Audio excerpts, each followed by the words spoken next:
Hello everyone, Father Paul Kilroy from the Center for Ministry and Service. I'm so happy to be with you for our Convocation 2020, and sharing the presentation with me today is Dan Leahy. Dan is the director of our Office of Ministry and Service. And we welcome you to Convocation 2020. It certainly doesn't feel like Convocation as the pandemic has really interrupted the way we do so many things. But we also want to begin by mentioning that we know that for many people in our community and beyond, that the pandemic is more than just an inconvenience. We have members who are grieving the loss of family and friends and loved ones. So we want you to know that you're in our thoughts and prayers as we begin and welcome you to Convocation 2020. So Convocation is literally the joining together of an important tradition in academia. It's a time of year that we all come together to commemorate the beginning of the academic year. It's a lot different this year because of the pandemic, but yet we still come together to honor the academic tradition that begins the year. The whole community gathers together. It's very different this year, but it is an opportunity for us to welcome in a special way the new members of our community, to show the direction that we are setting for the coming year. So a warm welcome to the members of the class of 2024 as you come together now and in a very different way to experience what Convocation is and how it really sets off a wonderful beginning to a new academic year. And it's very new for you new members of the community, and it's important for us to communicate its meaning, its weight, and its direction for all of us. Yes, and so we thought we'd give you a little taste of what Convocation is like usually during normal times. Hello, Regis. I'm Walt Horner, the Dean of Students. And each year I have the distinct pleasure during Convocation of lining up our faculty and staff as they begin their procession down to the Fine Arts Center. It can be a little tricky, but it's always entertaining. And I'm Dean of Athletics, Pam Roecker, and I'm proud to say that our student athletes are always right out in front leading the student body. I'm Erica DEVINE, Director of the Center for Student Engagement. I'm proud to say that the student leaders of our clubs and organizations, under the leadership of the Executive Board of the Student Government Association, are also on hand at Convocation, ready and present to welcome our first-year students into the Regis community and cheer on our beloved faculty and staff as they enter the Casey Theater. So that's a taste of what we would normally do in Convocation, but of course, as we've stated already, it's very different this year. And, we know that expression, it happens. And what happens when it happens? Life happens, and that our theme this year is life happens and we move forward together. And there's ways in which we need to make choices. Sometimes we can see this whole situation in this pandemic as negative, but in so many different ways, it's a challenge to us. Not to be negative, but it's a challenge to find a way to move forward together. And that's the important piece. And in order to facilitate that, we've asked some prominent members of our academic community to share some thoughts of welcome to all of us who are here today. So it is my pleasure to introduce to you now our president, Dr. Tony Hayes.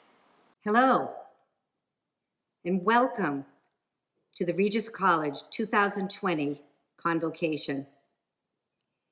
It is my honor and pleasure to officially launch the academic year. And I'm excited to welcome our first-year students into the Regis community.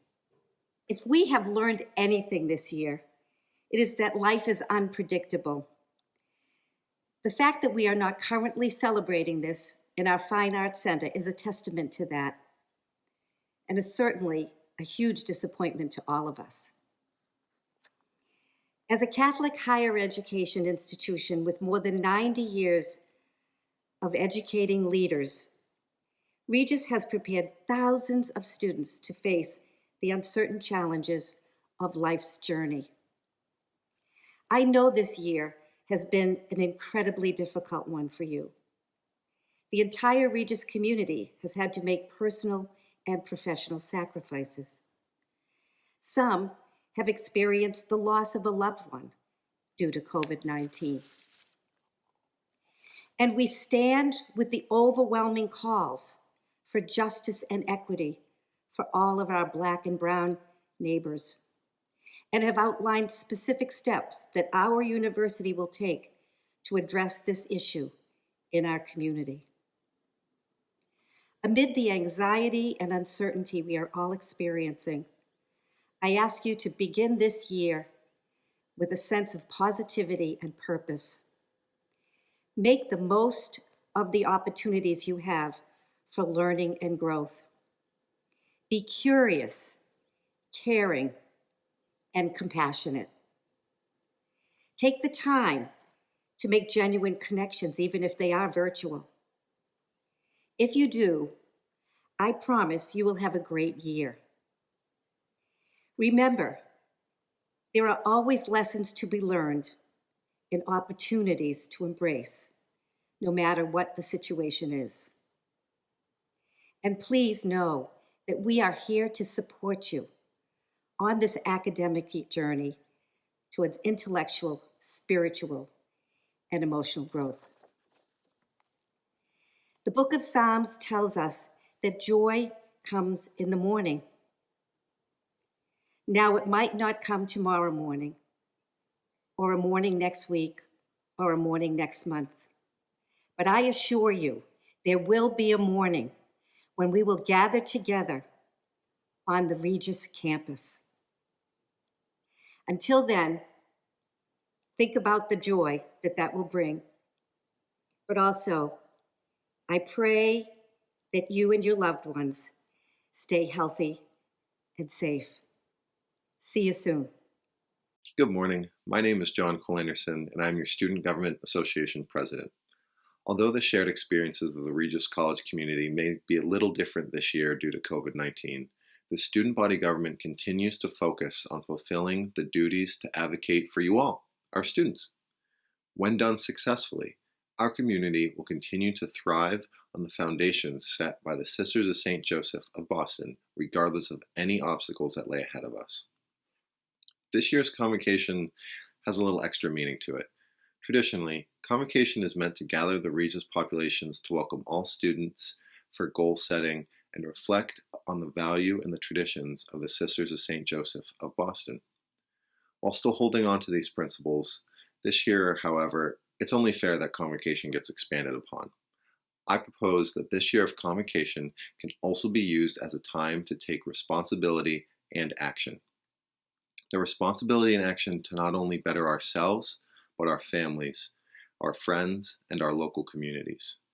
Identify a problem and take your power and change it. While doing so, know that I stand with you, Student Government Association stands with you, and Regis stands with you. Hello, Regis College. A very warm welcome to our annual virtual convocation ceremony. My name is ANABELLA MORABITO, and I am proud to serve as your Assistant Dean of Student Affairs. I have to start by acknowledging the obvious. I'm not speaking to you from the Fine Arts Center, surrounded by our esteemed faculty and administrators, and most importantly, you are all not sitting in front of me in expectation of this year's theme and convocation message. I have to be honest with you, all of this saddens me, and I know it probably saddens you too. This is not how we expected to start our academic year. However, I also know that sometimes life happens in unexpected ways, and we still have to find a way to see the opportunity in it. My opportunity today is that you get to see me in my natural element. I'm in my home. I'm not wearing my academic regalia. Let's be honest, it's not very flattering. And I'm not hiding my script behind the podium. I'm speaking to you from the heart, finding you wherever you may be. Some of you might be calling in from work, from your car, from your bedroom. Some of you might be in Puerto Rico, in California, or in my home state of Florida. We are meeting you where you are, where life happens, where growth happens. I am speaking to all of you, undergraduate, graduate, and online, as you grow, adapt, and learn from a historic moment in our world. And I also know that this distance will make our return all the more meaningful and symbolic. Today, along with the entire Regis community, I welcome you. For our new students, this tradition at Regis marks the introduction of the academic year, and most importantly, it is the formal welcome to the Regis community. We could not be happier that you are a part of this family, and I hope that you share this sentiment. For our returning students, this makes the start of another year of growing and learning. Since 1927, when Regis was founded by the Sisters of St. Joseph of Boston, our mission has been to empower women and men to challenge themselves academically, to serve, and to lead. And this year, that mission is no different. It is perhaps even more essential.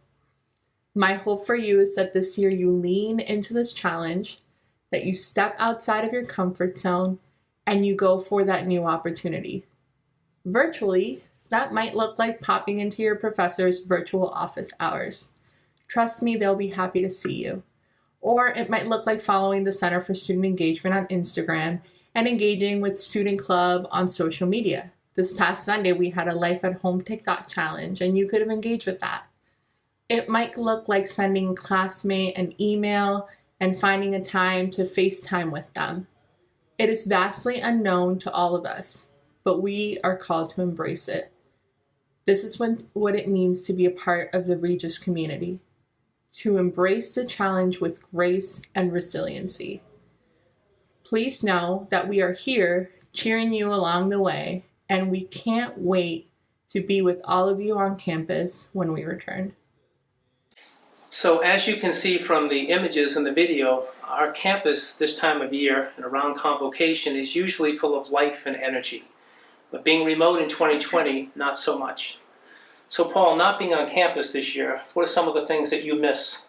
Oh, I think, not being on campus this year, I feel like we have a call to adapt. We carry a lot of baggage. I feel like every day is a Zoom day, and you just get Zoomed to death. I feel like, social interaction is missing, and it's such an important part of our lives. I really enjoy, as many of you who know me, roaming around the campus, being together with all of you in the dining room, outside, at athletic events, at meetings and classes. And it's ways to have interaction. And we need to work harder at figuring out, how do we move forward together? That's the challenge that's there for each and every one of us. And one of my own personal challenges is I will no longer be able to have a chicken Caesar wrap at the bistro. I know what you mean. For me, remote learning would be very difficult. It would be challenging for me as a student to do remote learning. So that's a challenge for me. It's harder to meet people. Not impossible, but it's harder to meet people. I'm a people person. I like to walk around, bump into people, introduce myself. There's no dropping into faculty offices for virtual office hours. There's nobody dropping into the Center for Ministry and Service to sit around and talk and have popcorn with us. There's so many other things. Oh, delicious Regis cuisine. I miss the delicious Regis cuisine. So starting out this year is different for all of us, and especially for the new members of our student community. So we know things are tough, we know things are difficult, we know things are challenging. And we can spend a lot of time being negative, we can spend a lot of time complaining about what isn't there. But you know something? We have lives to lead. We have relationships to develop. We have an education to pursue. And how are we going to do that? It's very, very important for us to find ways to move ahead together. And it's very easy to complain, it's very easy to get stuck, but the challenge of convocation this year is, how do we not do that, and how do we move ahead? And we'd like to share with you a couple of examples of the ways in which we see this happening in the coming year. Right. Regis is still Regis, no matter how we open. So, for example, there are some things that are very important to us as Regis. For example, Father Paul, community. We know community is very important in our own lives personally and on our campus as well. What are some of the challenges that you have faced in maintaining relationships with people and maintaining community in your own life? The thing I jumped to right away, Dan, is social media. We've got to work at social media. It's a big help in a situation like this. But I have a wry smile on my face because 1 year ago, in this very moment as we're sitting here preparing to embrace this academic year, we were talking about shutting down social media. The title of our convocation last year was Disconnect.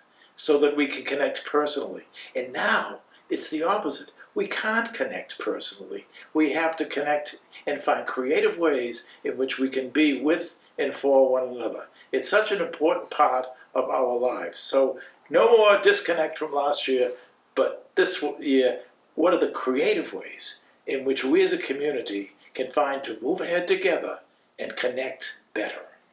I know, and it is funny that last year we kept encouraging the community, disconnect so that we can connect. And this time around, all we can do is connect so that we can be together.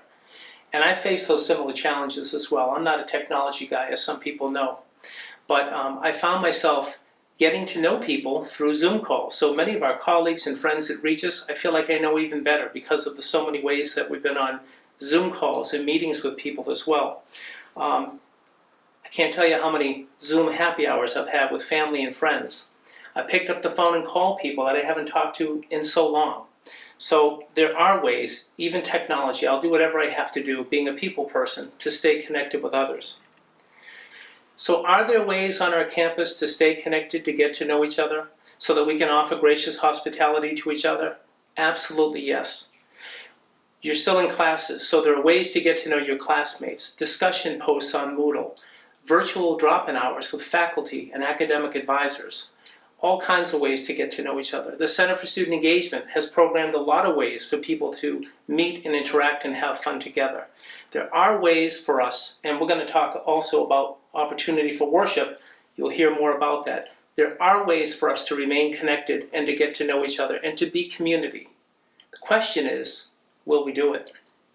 There are so many ways in which we can connect with one another. And I found in my own experience the past few months, sort of at first feeling isolated, but then realizing there's a computer there, realizing there's email there, realizing there are elderly people in my life that need to be contacted, me realizing that people are alone, realizing that people are afraid. There are so many creative ways, not only in terms of relationship to our campus life, our academic life, and our education, but there are also ways in which personally we can make a difference in our lives, and in doing that, make a difference in the lives of other people.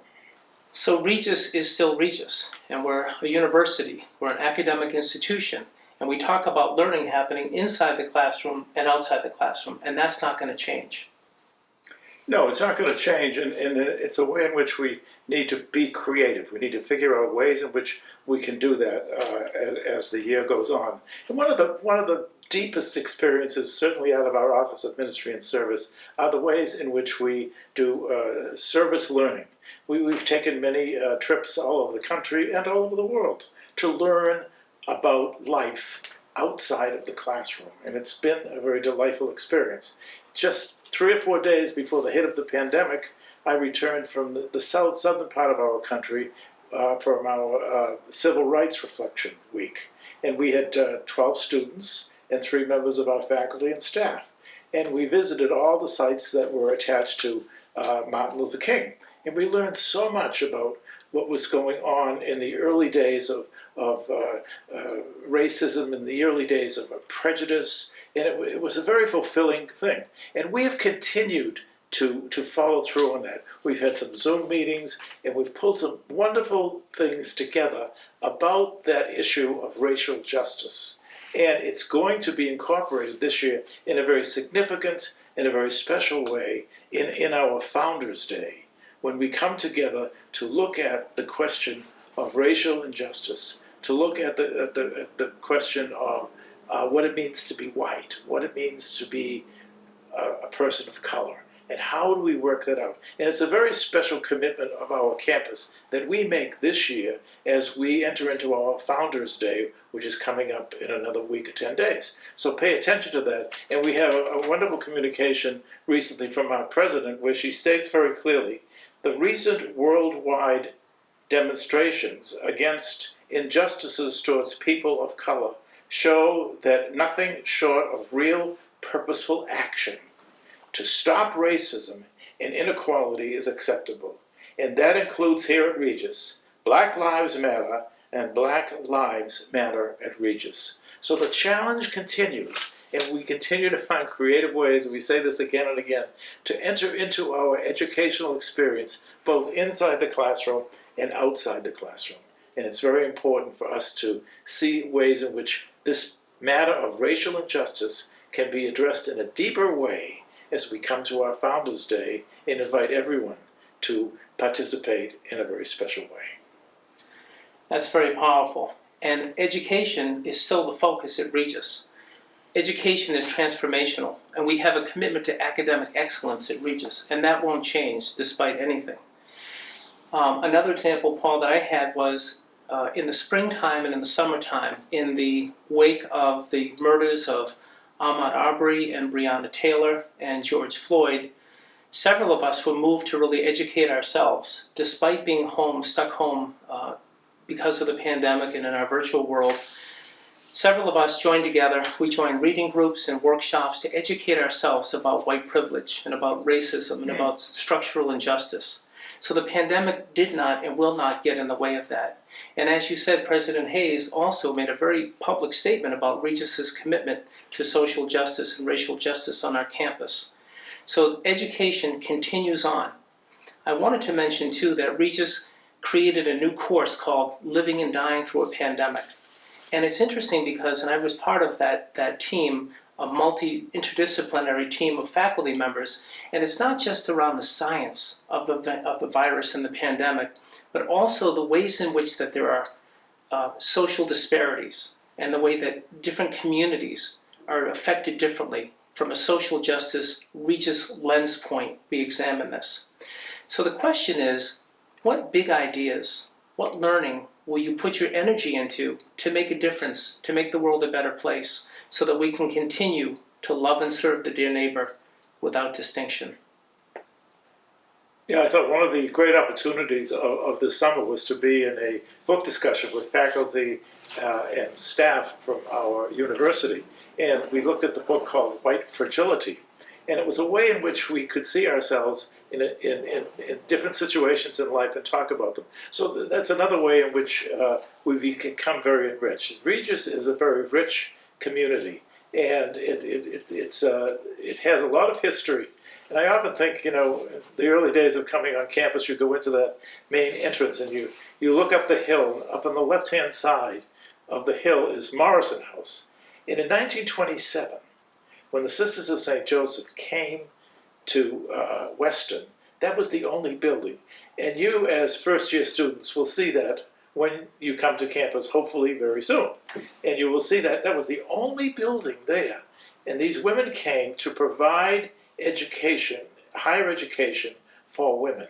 And then if you turn to your right as you're walking up that driveway and you look at what's there now, you see the great dedication, the great commitment, the great ways in which those women met the challenge of education, higher education for women. It's a very important piece of our lives. And the sisters didn't give up. The sisters found new ways to work at education for women. And now see what we have today and take a moment, take a breath, appreciate the gift that's there. So Regis lives on in very, very many different ways. And we need to look at the values of the Sisters of St. Joseph and the ways in which they talk about loving the dear neighbor without distinction, the ways in which they talk about care of the earth, the ways in which they talk about peaceful resolution of conflict, the ways in which we see ourselves moving as genial and hospitable people. You know, there's something very, very key to all of this, and it is this. Oftentimes, the education that you and I receive on the campus, and make no mistake, the students aren't the only ones being educated. We're being educated as well through this process. But a lot of the education is not in the classroom. A lot of the education is not in the textbooks. The education is in life. And we need to make that connection. And that's one of the ways in which we can choose to move forward. I'm glad you mentioned the values of the sisters, because I feel like we need them more than ever these days. Yeah, you're right. And the sisters are so inspiring. I'm in my 5th year at Regis, and when I came to Regis, I knew nothing about the sisters, but the more I learned about them and their history and their heritage, going back 350 years, so inspiring. This can be a very meaningful year for all of us. And I think for me, and I suspect for many of us, it begins with gratitude. If I begin with an intentionality of being grateful for every day and look for the blessings in my life, it changes everything about me. It lifts me physically, emotionally, and spiritually. Gratitude liberates and energizes. So I think if we begin the year with gratitude, I think we're off on the right foot. So thank you all for being together with us today for this celebration of our convocation. Thank you for taking the time to reflect on the deeper meaning of direction in life at Regis College. Life happens, and we move forward together. And that is the challenge for each and every one of us. Let's take it seriously, but let's do it together. And let's look at that word creative, because our founders were creative, and look what we have today. And it is our obligation, it is our responsibility to find ways to continue to improve that. So we'd like to close our convocation today with some music, a vision, and a brief prayer. And so as we conclude, we recognize the gift and presence of our living and loving God. Loving God, as we commence a year somewhat immersed in coronavirus, a year that gives us many detours to navigate, we ask your presence, grace, and strength, not only to recognize the challenges, but really respond to them in the spirit of our founders, the Sisters of St. Joseph. They built the legacy we live in. May this convocation give us the strength to honor that legacy and continue to find ways to enhance it and make it grow. Bless the class of 2024, who are welcome in a special way today, and help them to lead us into the future.